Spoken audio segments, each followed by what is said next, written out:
Soyez le bienvenu, fidèles téléspectateurs, chers Congolais, chers Africains. Vous êtes en train de nous suivre un peu partout dans le monde. C'est votre émission au centre. Dans cette émission, nous recevons les têtes bien faites de la République. Vous avez suivi les débats de la fois passée entre Jean-Marie Kassamba et Maître Oscar Moubiaï. Vous avez suivi le professeur Omeunga.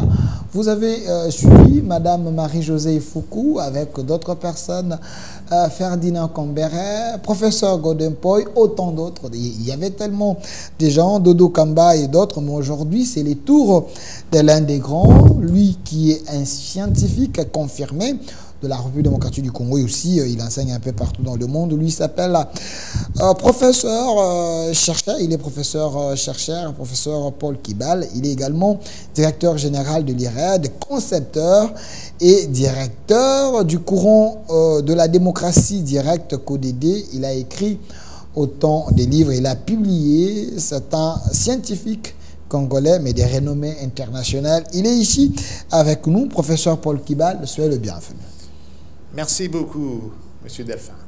Avec vous, nous allons épiloguer sur la question de la probabilité du changement de la Constitution ou pas. Est-ce qu'il y a la nécessité que nous puissions changer cette Constitution qui est considérée comme un pacte républicain?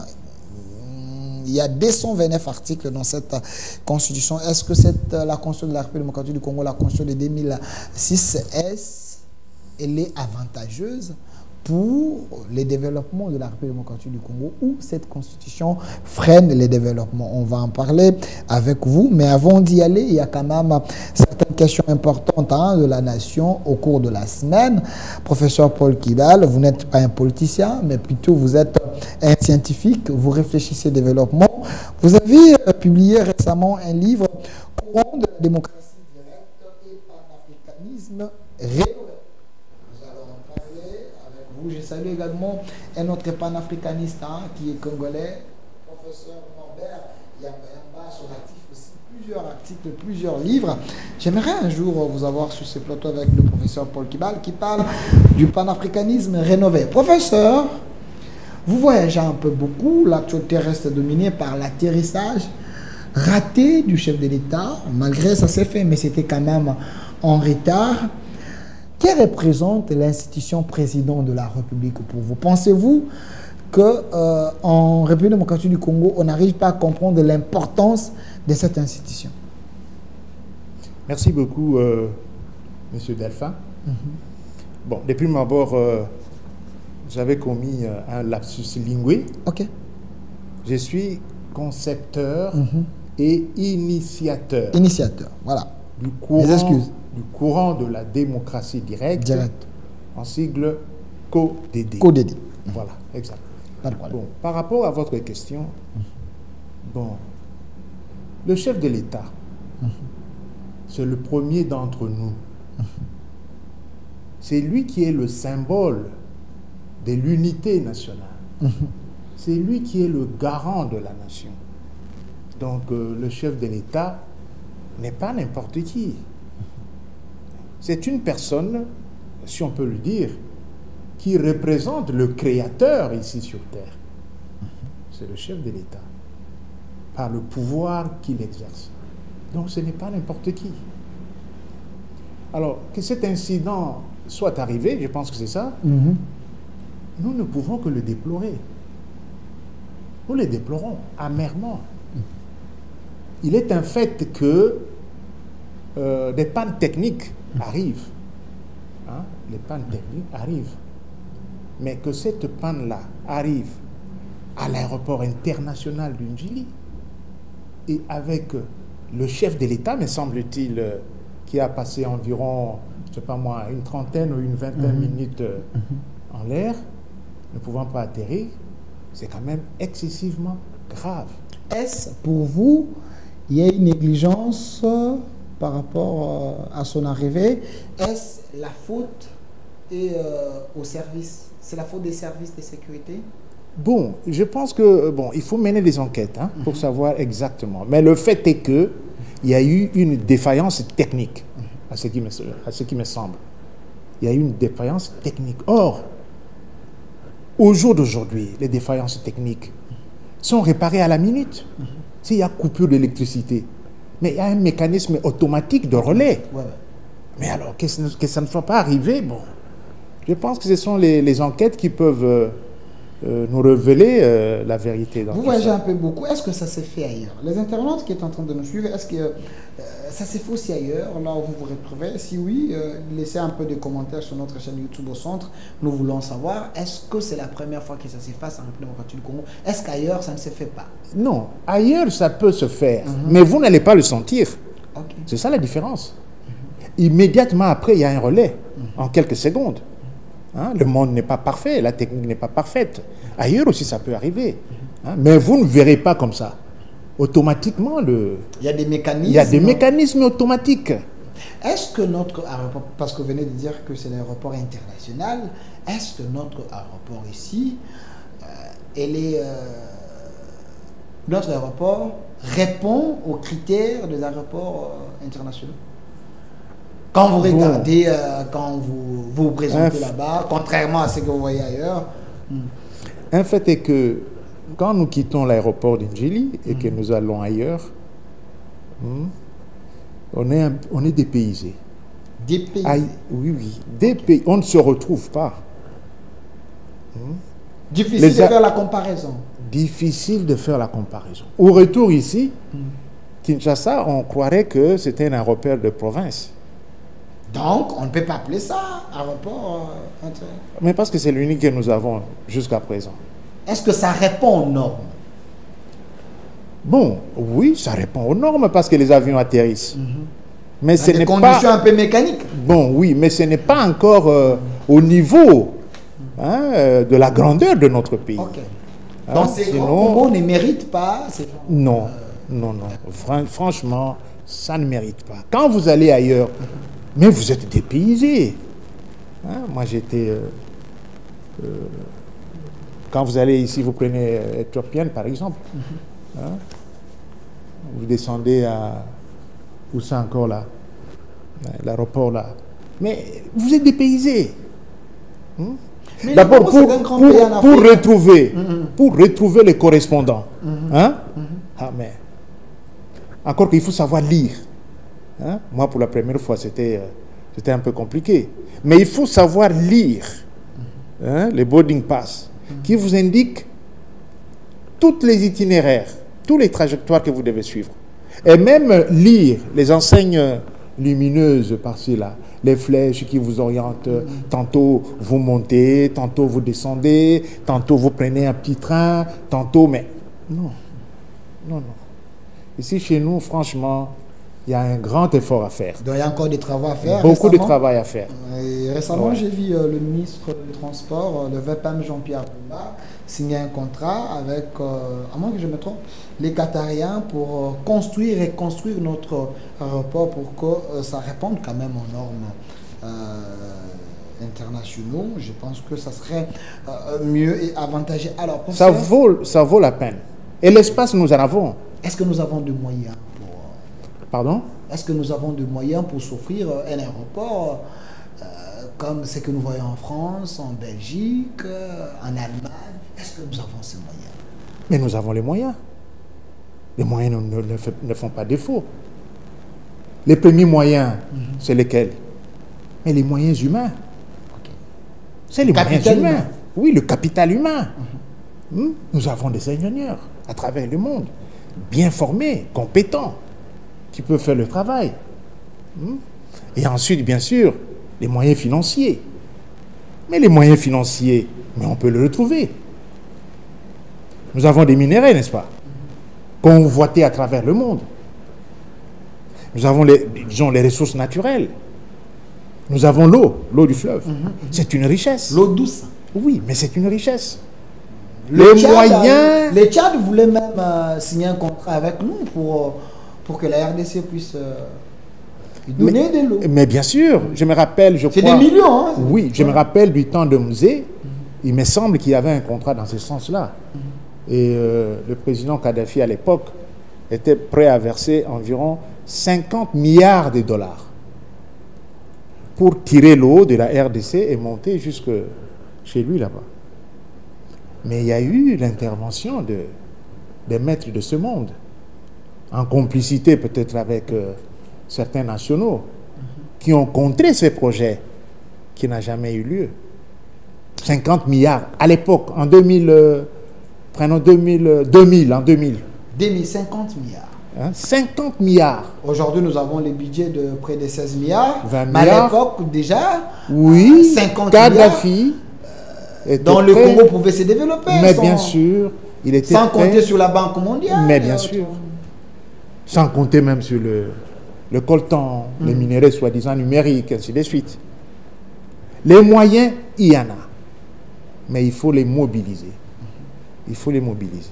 Alors, professeur Paul Kiba, on ne va pas rester vraiment sur ça, mais c'est important. Nous allons parler du développement parce que c'est important. Nous allons aussi parler de la probabilité du changement de la constitution de la République démocratique du Congo. Pour les autres, cette constitution freine le développement de la RDC. On va en parler. Mais avant, vous avez reçu le professeur Norbert Yamba, un enseignant, chercheur, auteur de plusieurs livres. Il est là, il est panafricaniste. On avait parlé un peu du développement, vous avez suivi cette émission. Pensez-vous que son approche dans cette émission, il parlait du développement, cette approche était adaptable au développement de la République démocratique du Congo? Parce que la thématique était l'Afrique face à la recolonisation moderne de l'Occident, comment s'en libérer. Quelle était son approche? Je ne me rappelle plus. Vous pouvez me résumer? L'approche du professeur Norbert Yamba disait que nous pouvons faire mieux pour aller plus loin, mais le problème, il faut renouveler l'homme congolais. Il faut que l'homme congolais, l'Africain s'adapte, l'Africain s'assume, que l'Africain sache que nous avons tout entre nos mains, que nous ne puissions pas être des perroquets de l'Occident. Oui. Bon, moi je dirais ceci. Vous savez, on parle de la centralité de la politique. Okay. La politique est au centre de toutes les disciplines. Et comme on le dit souvent, faites-moi des bonnes politiques, je vous ferai des bonnes finances, ainsi de suite. La RDC, comme je dirais tous les pays africains, sont tombés dans le piège du système politique mondial de la démocratie indirecte. Ok. Partisane. Bon, que nous ajoutons du courant de la démocratie indirecte, parce que nous parlons du courant de la démocratie directe. C'est ces systèmes politiques qui nous bloquent. Et dites-vous bien que nous sommes tombés dans ces pièges-là à l'aube de l'indépendance. Il y avait un grand débat, un débat houleux entre les pro-conscience de manifeste africaine et les anti. Pour les uns, donc, dont Monseigneur Maloula, il ne fallait pas introduire les partis politiques dans notre pays, parce que les partis politiques, fondamentalement, divisent. Et pour les autres, dont les Kassavoubou avec la Bako, non, mais comment on va diriger le pays sans les partis politiques? Il faut bien diriger le pays avec les partis politiques, mais en nombre réduit. Et puis finalement, c'est ce groupe qui a eu gain de cause. Et nous en sommes maintenant dans le système des partis politiques. Et là, nous pouvons le dire, l'esprit du Créateur qui est en nous révèle aujourd'hui que ce système-là est diabolique. C'est un système diabolique, les partis politiques. Pourquoi? Parce que c'est un système qui vient diviser. On divise les enfants d'un même pays. Nous le vivons. Vous avez l'opposition, vous avez la majorité. C'est un système qui inocule un petit diable là, dans l'esprit des Congolais. C'est-à-dire, comme nous le disons à l'IRED, l'esprit diabolique de Sopeka Sanza. L'esprit diabolique de Sopecasanza. Okay. C'est l'esprit diabolique de mendicité et de dépendance. Non. C'est l'esprit de la démocratie. Cet esprit-là est inoculé par le système politique de la démocratie indirecte des partis politiques. Sombela biso, pesa biso, kabela biso, salela ou salisa biso, nzambe akosala. Les Congolais aujourd'hui sont très nombreux dans les églises pour que Dieu le Créateur opère des miracles pour résoudre leurs problèmes. Donc vous voyez que c'est ce système-là qui tient les Congolais prisonniers, incapables d'avoir des initiatives, incapables de se développer d'eux-mêmes. Ils doivent attendre le développement de l'extérieur. Un développement exogène qui doit venir de l'extérieur. Vous voyez, c'est ce système-là qui nous bloque. Non, ces systèmes nous bloquent, nous, mais ailleurs, ces systèmes a fait développer. Même ailleurs, même ailleurs. Ces pays, vous prenez les États-Unis, c'est même la base de la démocratie. Les États-Unis, c'est la grande puissance. Comment vous dites que ce système n'est pas avantageux pour nous? Du fait que nous tous nous courons derrière les États-Unis parce que c'est un pays développé qui a fait preuve avec ces systèmes de la démocratie. Ce qu'on vous présente dans les médias, c'est parfois maquillé. C'est maquillé. Vous avez déjà été aux États-Unis? Il y a combien de pauvres aux États-Unis? Il y a combien de sans-abri aux États-Unis? Il y a combien de chômeurs aux États-Unis? Et vous allez dire que c'est le paradis? Non. Ces systèmes-là, même à leur niveau, posent des problèmes. Il y a des inégalités incroyables. Aux États-Unis? Oui, il y a des inégalités incroyables, même en France. Okay. C'est comme ça que nous disons que c'est un système, à la limite, satanique, où il y a des inégalités, où il y a des divisions, il y a même des conflits. C'est un système qui est à la base des conflits, voire même les conflits armés, avec l'idéologie que ce système véhicule. C'est quelle idéologie? L'idéologie du capitalisme. Et on en est arrivé pratiquement à un capitalisme sauvage. Vous comprenez? Donc, c'est pour dire que, pour nous, à l'IRED, et même au courant de la démocratie directe, c'est fondamentalement le système politique de la démocratie indirecte qui nous piège, qui ne permet pas aux Congolais de s'exposer, disons, d'étaler leur talent. Dites-vous bien, ça je vais peut-être vous surprendre. Savez-vous que un citoyen quiconque ne peut pas comme ça réfectionner un trou qui est sur le macadam? S'il le fait, on l'arrête. On arrête. Pourquoi? Parce que dans ce système, la population doit croiser les bras.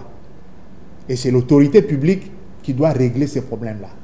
Des curages de caniveaux, d'arrangement de routes, ainsi de suite. Alors, est-ce que vous trouvez ça normal? Est-ce que ce n'est pas l'avantage de la population parce que ce système permet que l'État puisse travailler à la place de ces petits peuples qui est les contribuables?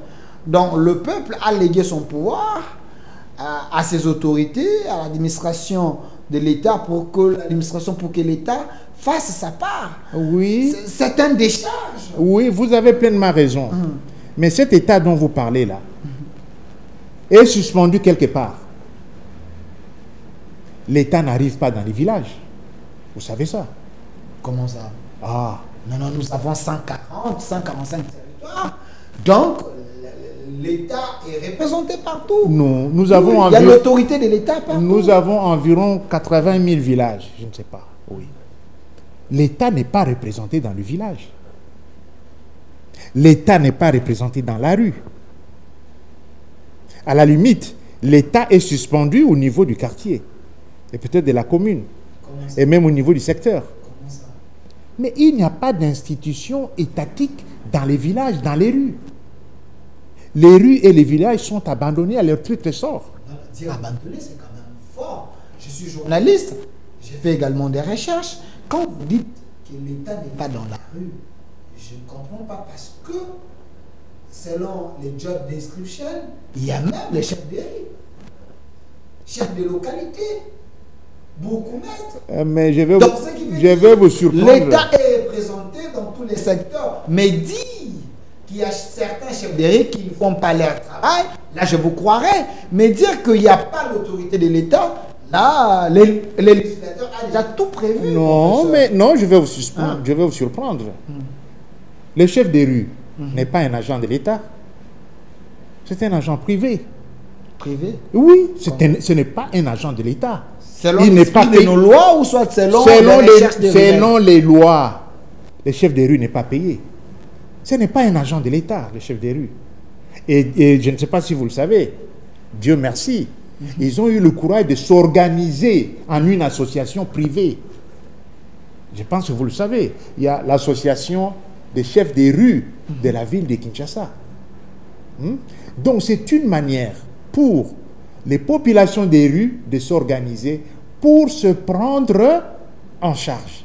Parce que l'État n'arrive pas à ce niveau-là. Peut-être que vous n'avez pas l'information, à moins que je me trompe, je vais chercher l'honorable Ntingi Pouloulou, qui avait initié une loi au Parlement pour que les chefs de rue soient reconnus par l'État et que l'État les prenne en charge et que l'État les associe également dans des décisions importantes. Je ne sais pas si cette loi n'a jamais abouti. Cette loi n'a jamais abouti jusqu'au jour d'aujourd'hui. Mais vous avez eu quand même l'écho qui avait... Oui, je sais, parce que je suis en contact avec cette association-là, des chefs des rues. Et nous avons eu même à les encadrer pour les conscientiser davantage dans l'esprit de l'auto-prise en charge collective. Parce que comme l'État n'est pas là, si vous ne vous prenez pas en charge, mais vous allez disparaître. Vous allez disparaître. Même au niveau des rues, au niveau des virages, des villages, les populations doivent se prendre en charge. Donc, vous voyez que ces systèmes politiques-là freinent le développement, rend les gens paresseux, rend les gens mendiants, des mendiants, rend les gens superstitieux. Les gens pensent que c'est Dieu qui va résoudre leurs problèmes. Vous voyez, donc, pour nous, à l'IRED et au CODED, le problème fondamental, c'est celui-là. Et d'ailleurs, normalement, après autant d'années d'adoption de ces systèmes-là, on devait avoir un forum national pour examiner les avantages et les inconvénients de ces systèmes. Et je pense même que dans le dialogue à venir, ce serait un point important même à inscrire à l'ordre du jour. Qu'est-ce que le système politique de la démocratie indirecte a fait dans notre pays? Alors, professeur, j'aimerais que vous puissiez faire les parallélismes entre le pouvoir de Kasavubu, les pouvoirs de Mobutu et les pouvoirs de Kabila par rapport à leur système. Pensez-vous que le impair, avant qu'il y ait le multipartisme, c'était mieux quand il a accepté d'ouvrir les champs à certains partis politiques? Non, mais c'est ce que je vous ai dit, non? On est toujours dans le même système depuis l'indépendance, non?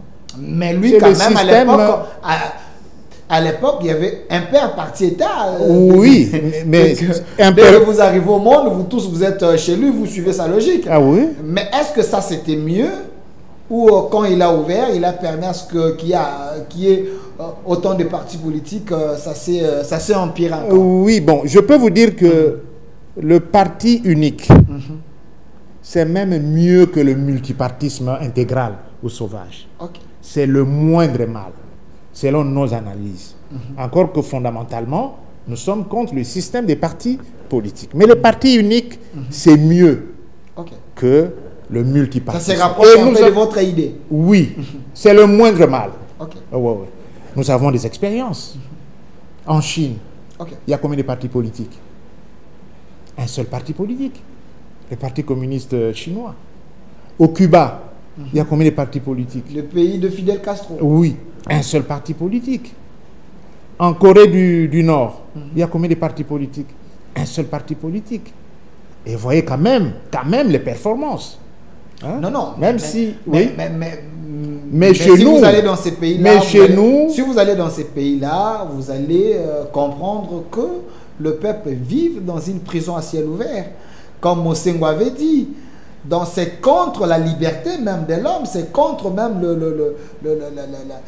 la vie humaine, parce que ces gens, ils sont surveillés par l'État. Ne vous fiez pas aux médias capitalistes, des impérialistes. Ce sont les médias. Vous êtes des médias. Vous savez créer une image. Mais Kadhafi était diabolisé, n'est-ce pas? Qu'est-ce qu'on disait de Kadhafi? Hein? Un dictateur. Un tueur. Oui, un tueur. Les Libyens sont dans la pauvreté. Il s'est enrichi seul. Mais au jour d'aujourd'hui, n'est-ce pas qu'on lui donne raison? Hein? On a instauré... Il y a des gens qui réclament même. Les Libyens sont perdus. Le pays n'existait plus. Hein? Mais on leur a apporté la solution, miracle, du système de partis politiques. Il y a maintenant des partis politiques là-bas. Où en sommes-nous? Vous comprenez? Hein? Donc, c'est pas évident. Mais ces pays sont minoritaires. Si vous regardez les pays où règne la démocratie, il y a assez de pays, parce que s'il faudrait faire un terme disons, de statistiques, vous verrez que il y a moins de 10 pays qui sont dans ce système-là. Quel système? Le système là un peu unique, avoir un parti politique, mais contrairement à d'autres pays du monde, plus de 40 pays, 50 pays, ils sont dans la démocratie, mais ces pays sont développés. Vous prenez l'Allemagne, vous prenez la France, vous prenez les États-Unis, vous prenez l'Angleterre, je peux dire. Vous voyez, il y a assez de pays. Oui, vous avez plus ou moins raison. C'est pour dire quoi? Ce sont des démocraties adaptées plus ou moins au contexte. Mais ça donne quand même le résultat. Oui, c'est ça ce que je dis. Mais c'est adapté au contexte. Mais fondamentalement, ils sont dans la logique du multipartisme. Mais est-ce que ce système est adapté à notre culture? C'est là où il faut quand même essayer un peu de réfléchir. Est-ce que le Congo a besoin de ce système que vous proposez? Oui, nous proposons le système politique de la nouvelle démocratie directe fondée sur les communautés territoriales. Expliquez-nous. Je vous laisse vraiment le temps. Expliquez-nous pour que les Congolais comprennent, les gens qui sont à la diaspora puissent bien vous saisir. Quel est l'avantage de ce système que vous proposez? L'avantage, c'est quoi? C'est un système inclusif. Inclusif, c'est-à-dire la gestion de la cité est l'affaire de tout le monde, de tous les citoyens. Or, dans le système que nous avons actuellement, la gestion de la cité est une exclusivité réservée aux partis politiques. Et les autres groupes de population sont déclarés apolitiques, donc neutres, ne doivent pas s'intéresser à la politique. Ça, c'est la première chose. Deuxièmement, c'est un système qui favorise l'unité et la cohésion. Parce que nous parlons bien de communauté territoriale. Nous ne parlons pas de communauté tribale. Entendons-nous très bien. Communauté territoriale, c'est-à-dire quoi? Les gens qui habitent une même entité, qui ont leur résidence là-bas, et ils sont organisés. Les natifs. Pardon? Les résidents. Ouais, les résidents. Les résidents. Oui. Ils sont dans une entité et ils forment une communauté. Vous avez la communauté des rues, la communauté du quartier, la communauté de la commune, ainsi de suite. OK? Et ils sont organisés pour se prendre en charge. Et leur auto-prise en charge collective arrive même sur le plan politique. C'est-à-dire, sur le plan politique, ils choisissent leur porte-parole qui va siéger, disons, aux assemblées, à l'Assemblée nationale. C'est le porte-parole de cette communauté-là qui siège à l'Assemblée nationale. OK? avec un mandat impératif souple. Hein? Il doit rendre compte à la communauté. C'est un système qui décourage le tribalisme. Il n'y a pas de tribalisme. D'autant plus que dans nos entités actuellement, on ne peut pas trouver une entité où il n'y a qu'une seule tribu. Non. Hein? Avec les gens qui viennent de partout, avec le brassage de la population, hein, on forme une communauté. Et notre destin se joue là-bas. Donc nous avons intérêt à nous mettre ensemble. Donc, c'est un système de gouvernement par les porte-paroles des communautés territoriales qui siègent dans les assemblées. OK? Et s'agissant du gouvernement, le gouvernement est formé des experts. Les experts, c'est-à-dire qui proviennent des organisations professionnelles. Attendez.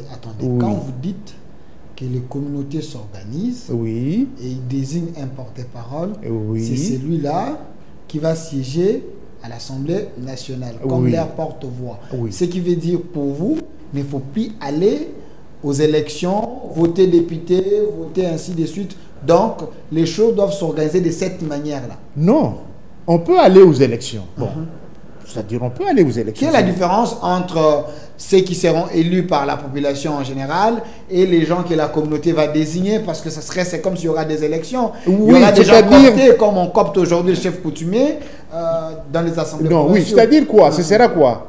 S'il faut comparer avec le système actuel, il y aura bien sûr une loi électorale okay, qui va fixer les critères. Mais le premier critère pour être candidat, il faut être résident. Ok. Comprenez? Et puis, bon, on ajoute les autres critères. Hein? Alors, c'est la communauté maintenant. Et puis, on établit une seule liste de l'entité. Hein? Vous me suivez? Une seule liste de l'entité. Et qu'on soumet au suffrage. Encore que, il y a des candidats qui vont s'éliminer de soi. Sachant qu'il est impopulaire dans le quartier ou dans l'entité. Est-ce qu'il va prendre ce risque-là de postuler? Je ne pense pas. Encore que, même si on peut aller plus loin, on peut procéder par le consensus. Consensus, au moindre coup. Mais si on n'arrive pas à trouver un consensus, on demande le consensus parmi les candidats. Concertez-vous. Nous avons besoin d'un seul porte-parole. S'il n'y a pas de consensus entre eux, allez, on passe maintenant au vote.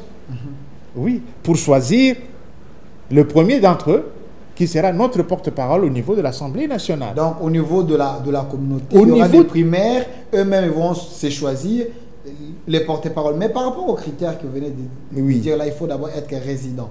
Là, j'ai l'impression que vous coupez également les liens entre les Congolais qui sont dans la diaspora, les Congolais qui sont ailleurs, ils étaient partis pour aller apprendre. Donc, eux, ils ne peuvent pas revenir pour apporter un plus à leur communauté. Donc, ils seront exclus par rapport à ces critères?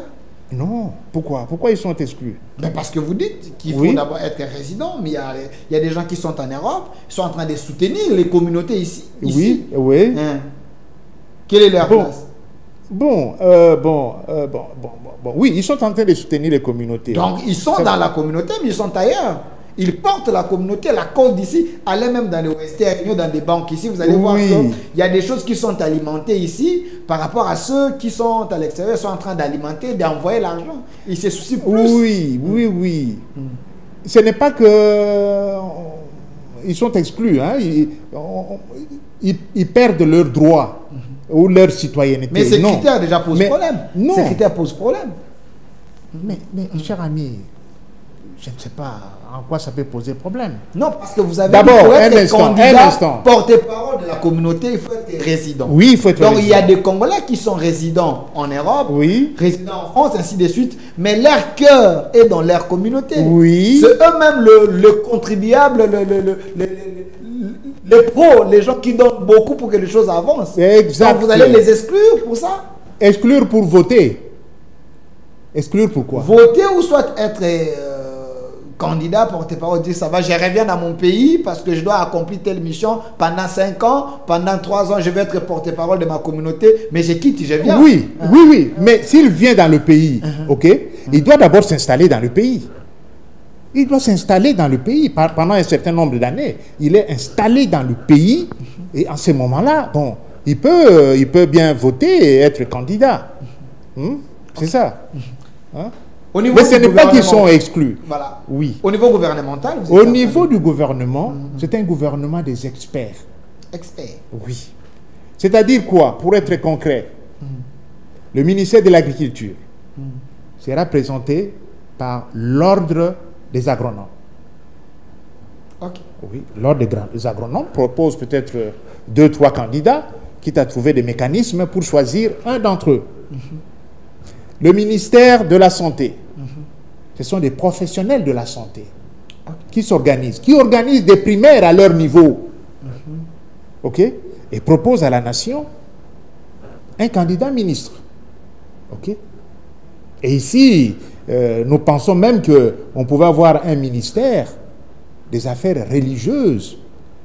Et comme même, ça se fait ailleurs, dans les pays arabes, dans les pays arabes, il y a ce ministère. Oui, et même des affaires coutumières.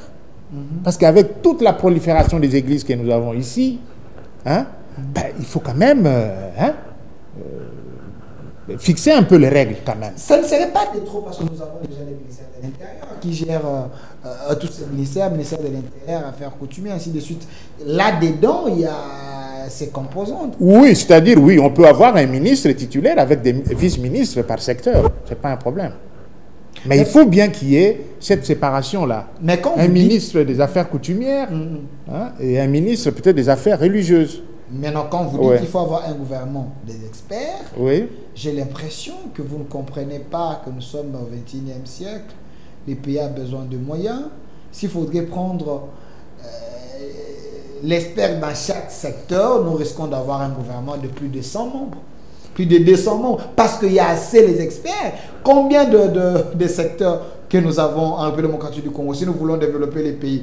Donc, il faut prendre dans chaque domaine un des meilleurs que la communauté, la corporation va se choisir pour envoyer dans le gouvernement. Donc, on aura un gouvernement budgétivore. Non. D'abord, il y a ceci. Il faut pousser les gens à avoir des organisations professionnelles.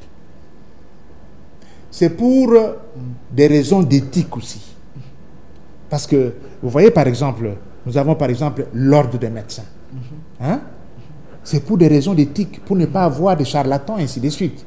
L'ordre des agronomes. Donc, toutes les professions devraient être organisées en corporation. Est-ce que vous avez déjà à lister nombre de corporations? Parce que... Oui, j'ai dit ceci. Alors maintenant, à l'interne maintenant, hein? Il y aura un mécanisme de fusion. Quand vous prenez par exemple le professionnel de la santé, vous avez l'ordre des infirmiers, vous avez l'ordre des médecins, vous avez, c'est pas moi, l'ordre des kinésithérapeutes. Hein? Vous voyez, il y a plusieurs organisations professionnelles. Hein? Mais tous vont se concerter. Pour faire leur primaire. Oui, pour faire leur primaire. Et choisir un. Oui, choisir un. En ces moments-là, d'abord, ce sont des experts qui connaissent bien les domaines, ok, et qui peuvent donner le meilleur d'eux à leur porte-parole qui se trouve au gouvernement.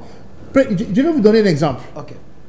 Mais nous avons connu des cas d'un ministre du budget médecin.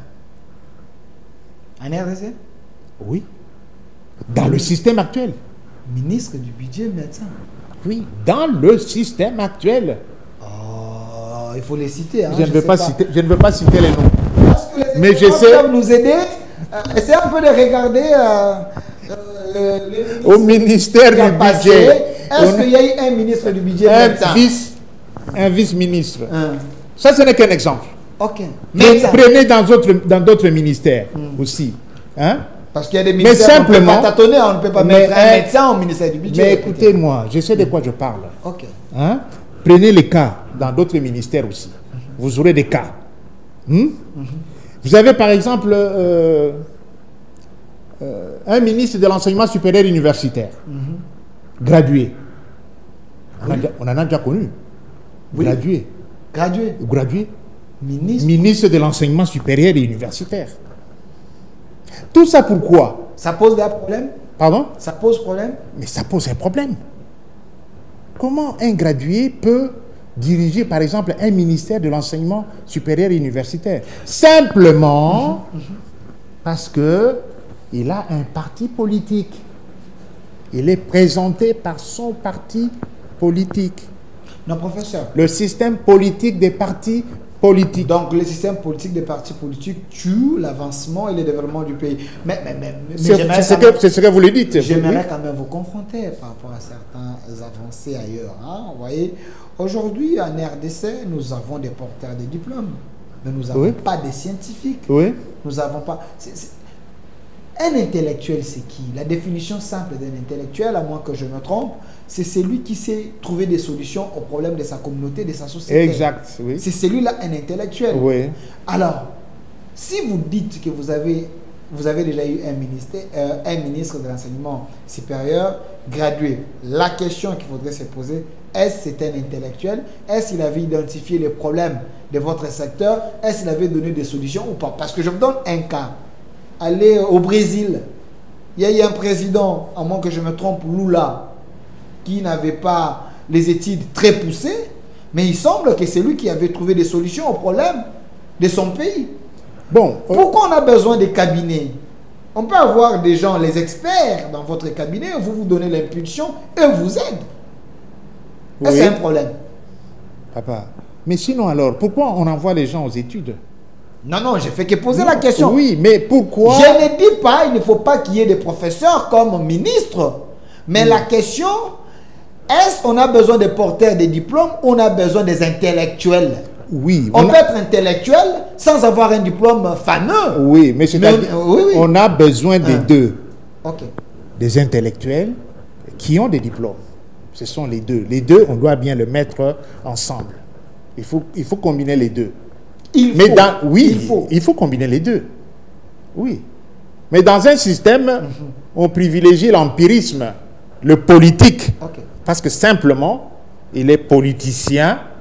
La réussite par hasard. Et oui, et là, on est dans le partage du pouvoir. Hein, c'est ça, non? On est dans le partage du pouvoir selon le poids politique. Hein? Mais dans l'autre système ici, il y a quand même une certaine expertise.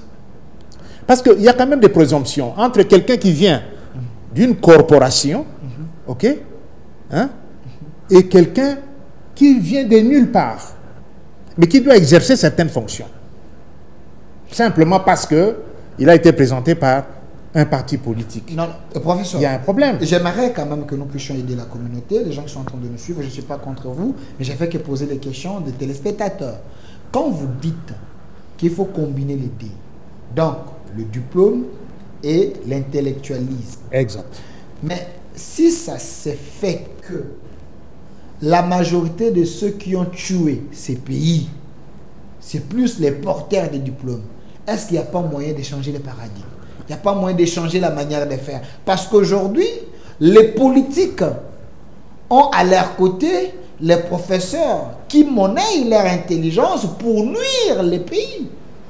Est-ce que si on trouve des hommes intellectuels, mais qui ne sont pas porteurs de diplômes, mais qui sont triplés du patriotisme et de l'amour du pays, on doit les mettre à côté parce que vous, les professeurs, vous êtes jaloux d'eux? Non. Mais moi, je dis, si on en est arrivé là, je l'ai dit ici, la politique est au centre de tout. C'est le système politique actuel en vigueur qui est en train de corrompre les membres, ses membres. C'est le système politique en vigueur qui corrompt tout. Je vous ai parlé de la centralité de la politique. Vous voyez, hein? Mais il faut nécessairement changer de paradigme, comme vous le dites. Mais expérimentons le système des communautés territoriales. C'est ça. Après plus de 60 ans du système de la démocratie indirecte, qui a montré manifestement ses limites, qui ne nous avance pas, qui n'est pas adapté à notre culture. Notre culture, c'est quoi? C'est la communauté, c'est la solidarité. Hein? Ok. Alors, changeons de paradigme. Allons vers le système de communauté territoriale. Et voyons ce que ça va nous donner. Hein? Et que les gens s'organisent dans leur communauté territoriale, s'il vous plaît. J'insiste beaucoup. Parce que généralement, on parle souvent de guerres entre les communautés, on parle des communautés, ainsi de suite. Mais on glisse facilement vers les communautés tribales. Okay. Oui, mais nous ne parlons pas des communautés tribales. Entendons-nous très bien. C'est très important. Nous parlons des communautés territoriales, c'est-à-dire les gens qui habitent une entité donnée, quelles que soient leurs origines, hein, mais qui ont élu domicile là-bas. Professeur, est-ce qu'il y a une différence entre la scientificité et l'intellectualisme? La scientificité et l'intellectualisme. Qu'est-ce que vous voulez dire exactement? Il y a de ceux qui pensent que la science peut développer les Congos. Ils sont développer les Congos. Oui. Ils sont amoureux de la science. Oui. Mais quand je parle de l'intellectualisme, je fais allusion à nos ancêtres, aux gens qui étaient avant cette innovation, c'est vent de la scientificité. Mais à l'époque, on vivait mieux. Les communautés, le roi, la royauté étaient organisés parce qu'ils étaient intellectuels. Ils savaient comment traiter les problèmes dans la communauté, trancher. Et cette scientificité, 60 ans après ou 80 ans après, ne nous permet pas d'avancer. Voilà pourquoi je vous ai posé la question, s'il y a une différence criante entre la scientificité et l'intellectualisme. Non, mais là, qu'est-ce qu'on a besoin présentement? Je peux dire ceci.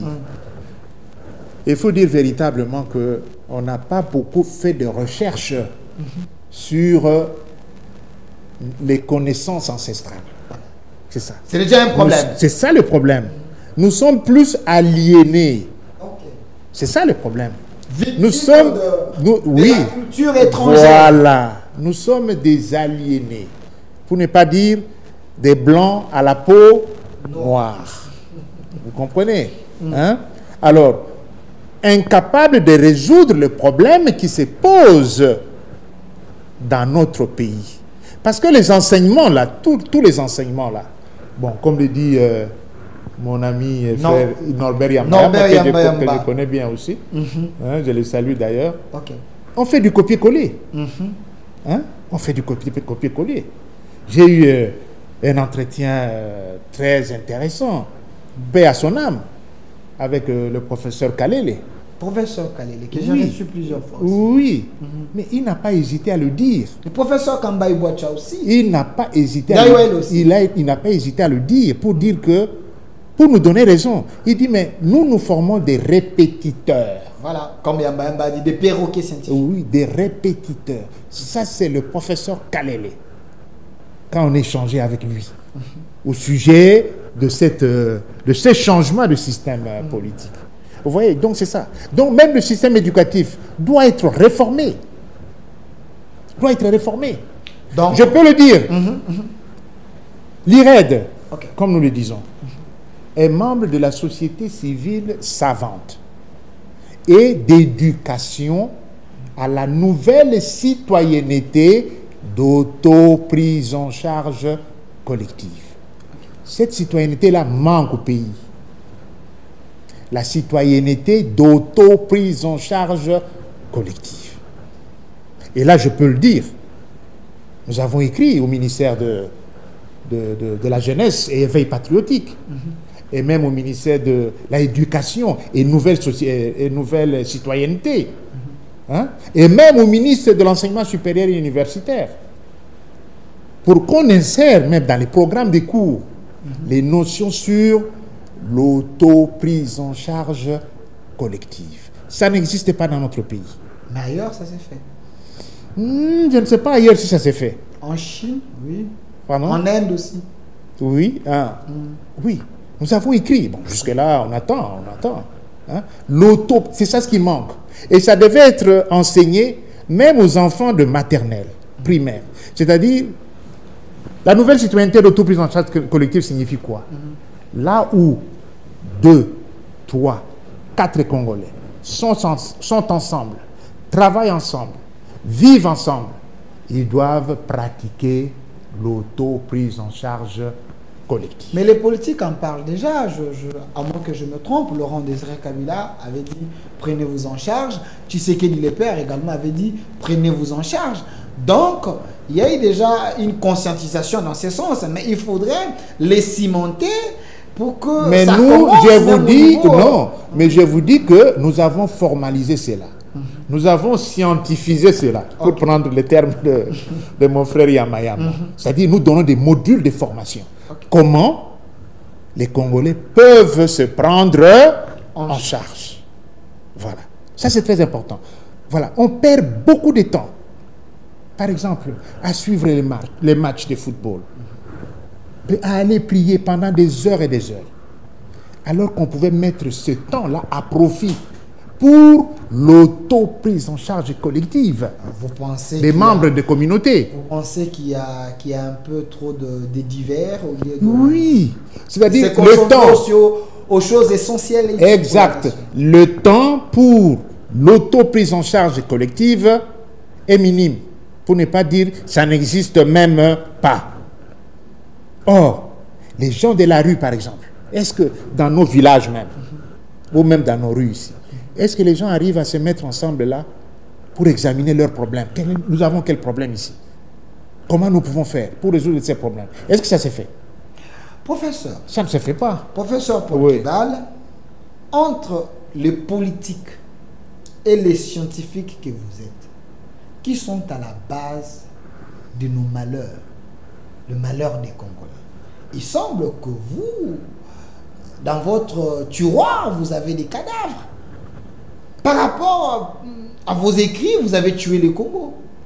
Par rapport aux ambitions démesurées des politiciens, vous vous êtes mis ensemble pour détruire l'avenir de tout un pays depuis 1960 jusqu'à aujourd'hui. Vous êtes à la base, les politiques et les professeurs. Moi, je n'approuve pas cette distinction-là, ou cette séparation-là entre politique et scientifique. Ça n'a pas de sens. Ça a des sens. Non. Écoutez, je vais vous dire. Pour la nation. Je vais vous dire. Mais vous faites votre rôle, non. Je vais vous dire une chose. On dit que un politique, c'est une personne. Un scientifique, c'est une autre personne. Ça, moi, je n'approuve pas. Et ça, c'est, je dirais même que c'est de l'hypocrisie. Je vais en arriver. C'est de l'hypocrisie. Vous risquez d'énerver les internautes. Mais un politique, strictement parlant, c'est quelqu'un qui a fait les sciences politiques à l'université. Donc, c'est un scientifique. Il y a des politiciens improvisés. Non. Oui, au besoin de la cause, il devient populaire, il devient politicien. Peu importe. Mais parce qu'on fait cette démarcation-là, qui ne se justifie pas. Quelqu'un qui a fait les sciences politiques à l'université et qui est dans la politique, ce n'est pas dit qu'il n'est plus scientifique. Non, c'est un scientifique. Mais le problème ici, c'est quoi, cher ami? Qu'est-ce qu'on nous apprend dans le système actuel de la démocratie indirecte? On vous dit que l'université est... Qu'est-ce qu'on dit? L'université est apolitique. N'est-ce pas? Mais comment une université où il y a une faculté de sciences politiques est déclarée apolitique? Mais alors, quelle est cette politique qu'on enseigne à l'université? Des partis politiques qui ne peuvent pas fonctionner au sein de l'université et qui ne peuvent fonctionner qu'à la cité pour tromper les gens. Mais il y a un problème. Vous voyez, c'est là le vrai problème. L'université apolitique. Il y a une faculté de sciences politiques. Vous avez des professeurs ou des étudiants, membres des partis politiques ou présidents des partis politiques. Et ça, parfois, vous savez que parfois, à l'université, ça pose un problème. Un étudiant, peut-être, pour avoir les faveurs d'un professeur ou quoi, tout ça, il doit être membre de son parti politique. Mais parce que lui-même, le recteur, il est là grâce à un politique. Vous voyez, voilà pourquoi l'université est devenue politisée, mais on fait en sorte que la science ne soit pas politisée. Vous-même, les professeurs, vous nous créez des problèmes. La constitution écrite par des professeurs, mais parce que l'un est du côté de l'opposition, l'autre du côté du pouvoir, pendant l'interprétation d'un article, il y a les interprétations selon les couleurs politiques. C'est ça. C'est là où il y a le problème. Oui, mais c'est ça. C'est ça ce que nous avons dit. La politique de la démocratie indirecte, qui est une politique un peu tortueuse. Je vais vous dire une chose. Dans la Constitution, prenez la Constitution à son article, je crois, 101. Il est dit ceci. Le député est élu avec ses 2 suppléants. Nous parlons français, n'est-ce pas? Est-ce que quand vous allez aux urnes, vous votez le député avec ses 2 suppléants? Non. Mais dans la Constitution, c'est écrit comme ça. Le député est élu avec ses 2 suppléants. C'est une vérité ou c'est une fausseté? Peut-être c'est celui qui porte ses suppléants. Non, nous parlons français, monsieur Delphin. Oui, est élu avec ses 2 suppléants. En réalité, on devait aussi voter ces 2 suppléants. Non. Mais il y a les non-dits. Il y a les non-dits dans la Constitution. Mais quel non-dit, papa?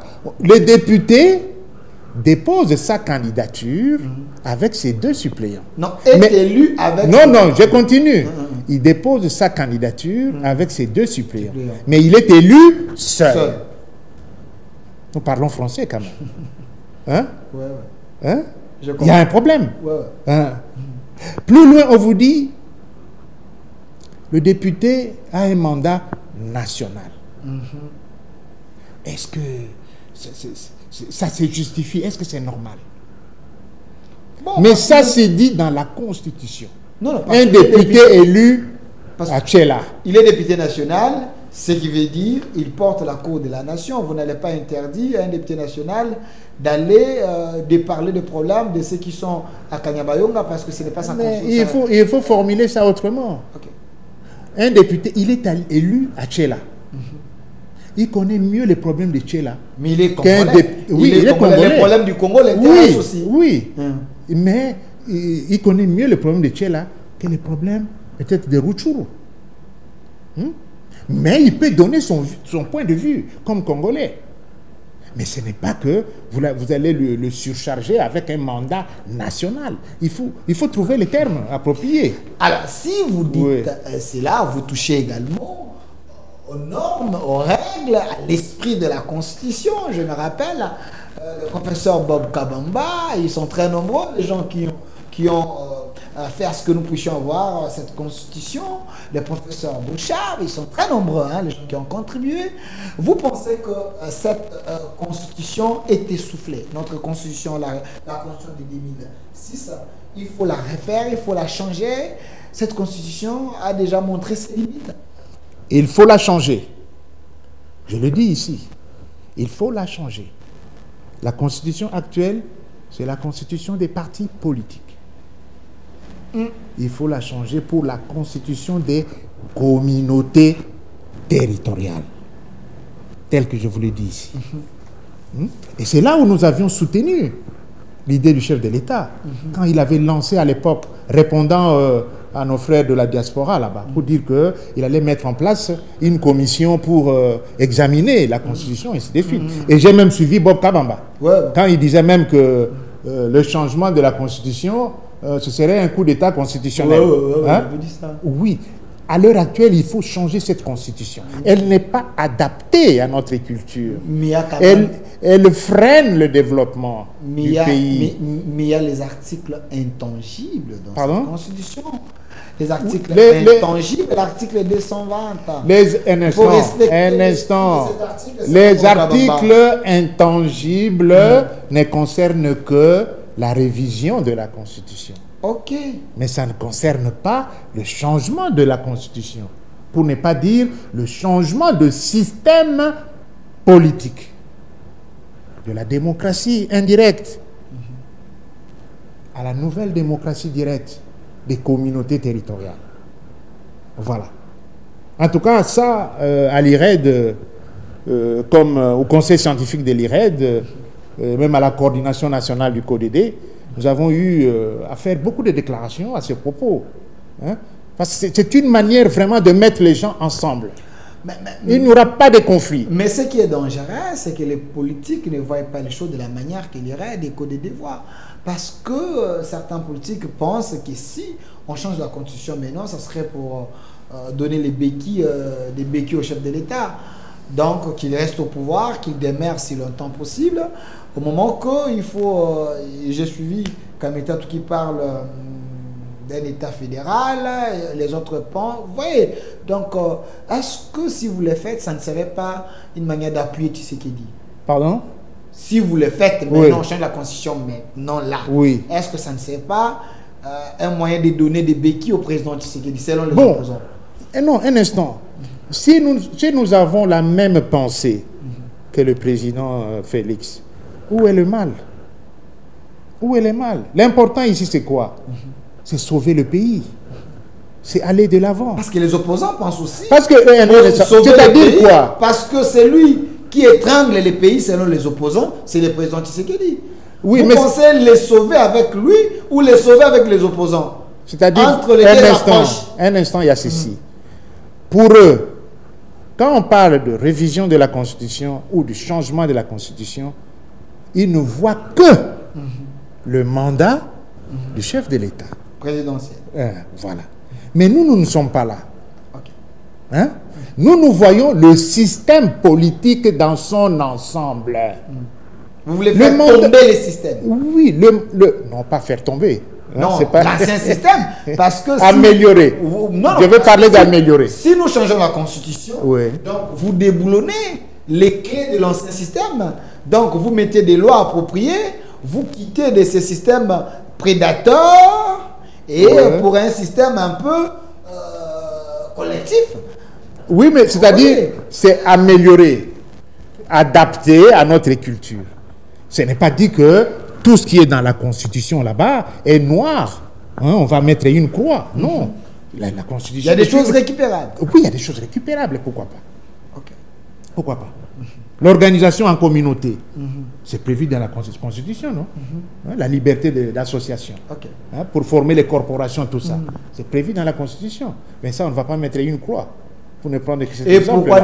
Pourquoi ne pas chercher la révision de la Constitution? Parce que si vous révisez la Constitution, il y a les articles révisables, mais si vous voulez changer la Constitution, vous maintenez ce qui est déjà dans la Constitution, ça ne servait à rien de changer la Constitution. Changer, ça veut dire faire tomber tout. Vous mettez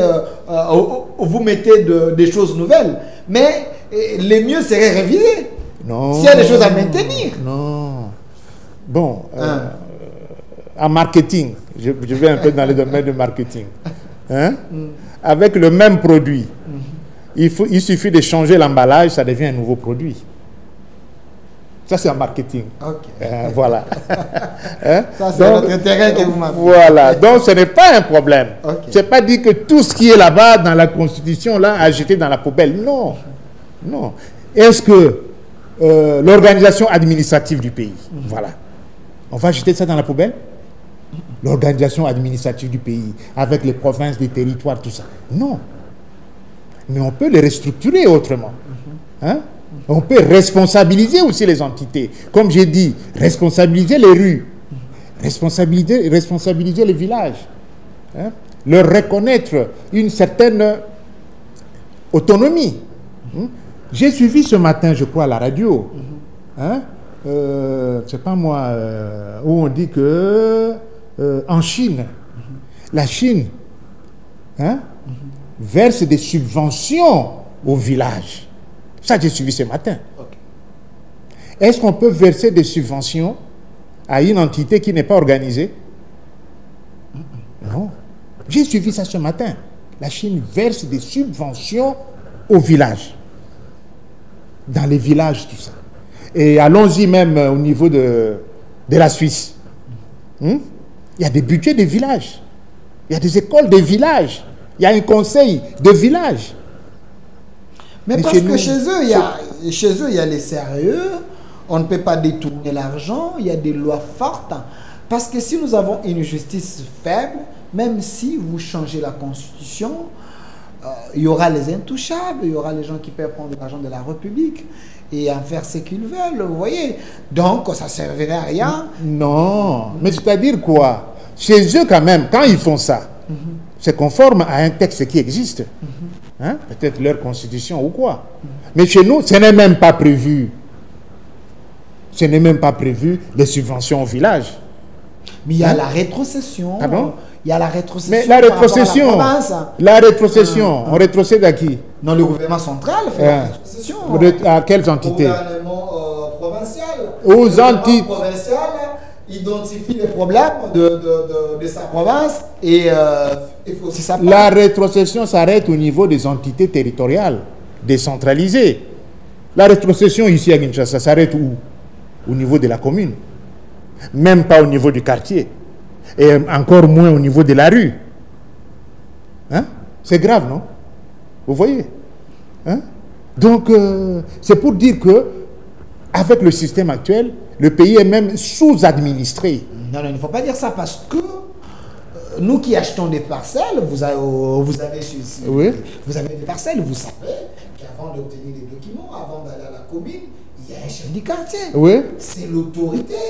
Donc, vous ne pouvez rien faire sans passer par lui. Donc, il y a un pouvoir déjà à ce niveau-là. Quel pouvoir?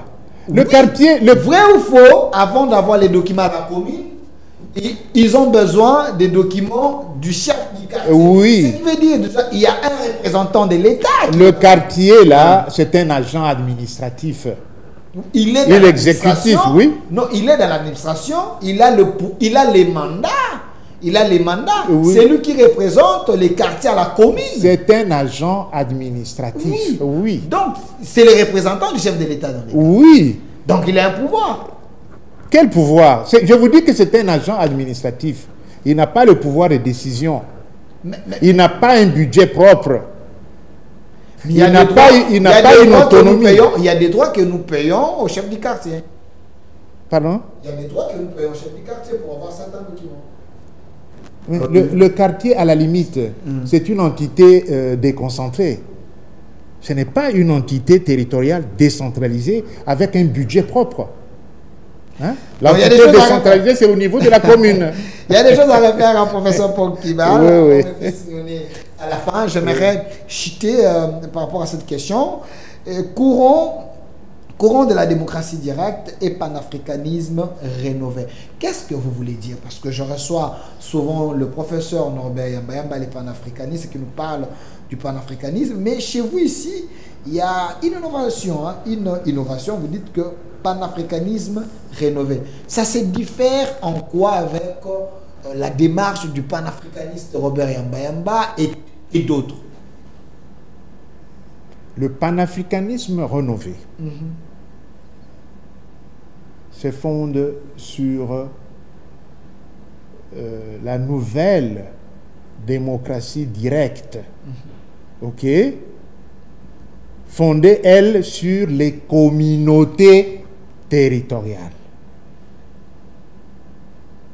Donc, ce sont les communautés nationales qui se mettent ensemble sur base d'une idéologie communautaire qui est l'idéologie communautaire de l'auto-prise en charge collective qui commence à partir de la rue, du village, jusqu'au niveau de la nation et jusqu'au niveau africain. Le panafricanisme, que vous avez appelé peut-être ancien, est basé sur le système de la démocratie indirecte des partis politiques. Sur fond des idéologies, soit du capitalisme, soit du socialisme. Et c'est comme ça que les pays africains n'arrivent pas à se mettre ensemble pour former une union solide. Vous voyez? Parce que, comme nous le disons, le système des partis politiques fondamentalement divise. Avec cette fameuse alternance. Aujourd'hui, c'est l'opposition qui est au pouvoir. Hein. Demain, c'est le pouvoir qui sera dans l'opposition. Hein. Vous voyez, ça complique un peu les choses. Comme si la nation n'était pas stable. Vous voyez? Donc, le panafricanisme rénové se fonde, pour être direct, sur les communautés territoriales. Alors que le panafricanisme ancien se fonde sur les partis politiques, l'organisation de la population dans des partis politiques. Je ne sais pas si c'est clair. Merci, professeur. Voilà, un peu de mots. Mais je souhaiterais avoir un débat républicain, un débat des panafricanistes. Vous recevoir, vous, avec le professeur Norbert Mbemba. Vous prenez la main si je l'invite. Il n'y a pas de problème. Merci. Il n'y a pas de problème. L'invitation est lancée au Oui. professeur, les panafricanistes Norbert Mbemba, pour un débat autour du panafricanisme et panafricanisme rénové. L'Afrique a besoin de quelle approche? Parce que nous avons tout ici chez nous, mais nous avons besoin de ces têtes bien faites africaines pour que nous puissions réfléchir Afrique et Congo. Merci d'avoir répondu à notre invitation. Regardez la caméra, le mot de la fin, que les gens retiennent quoi de votre passage aujourd'hui?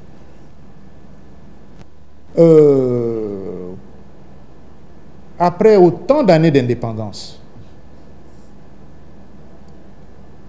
par rapport même à l'environnement africain et même international, vous voyez au jour d'aujourd'hui, par exemple, le Burkina Faso est comme en train de prendre le leadership du panafricanisme, de l'unité de l'Afrique. Or, ce rôle-là, fondamentalement, est révolu à quel pays? À la RDC. Ce rôle-là est révolu à la RDC. Alors, pour que la RDC assume ce rôle-là de leadership du panafricanisme, il faut changer de système politique.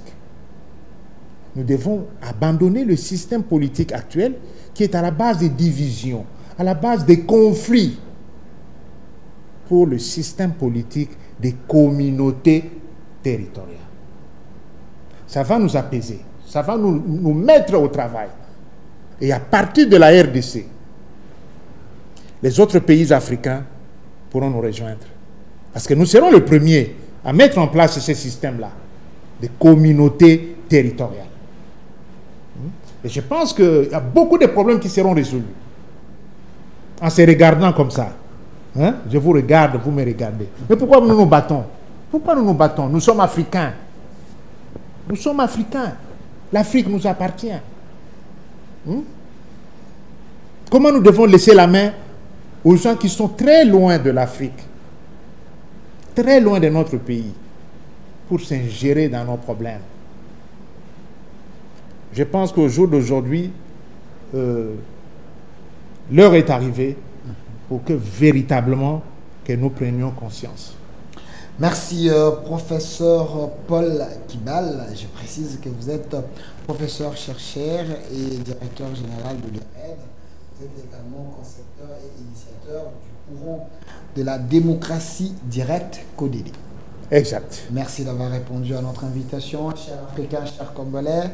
Vous pouvez consommer cette émission qui est déjà en direct sur notre chaîne YouTube au Centre TV d'Elkas Télévision, YouTube, Facebook au Centre TV, également TikTok au Centre et dans plusieurs plateformes. Cette émission, vous allez suivre ça comme d'habitude dans plus de 16 chaînes.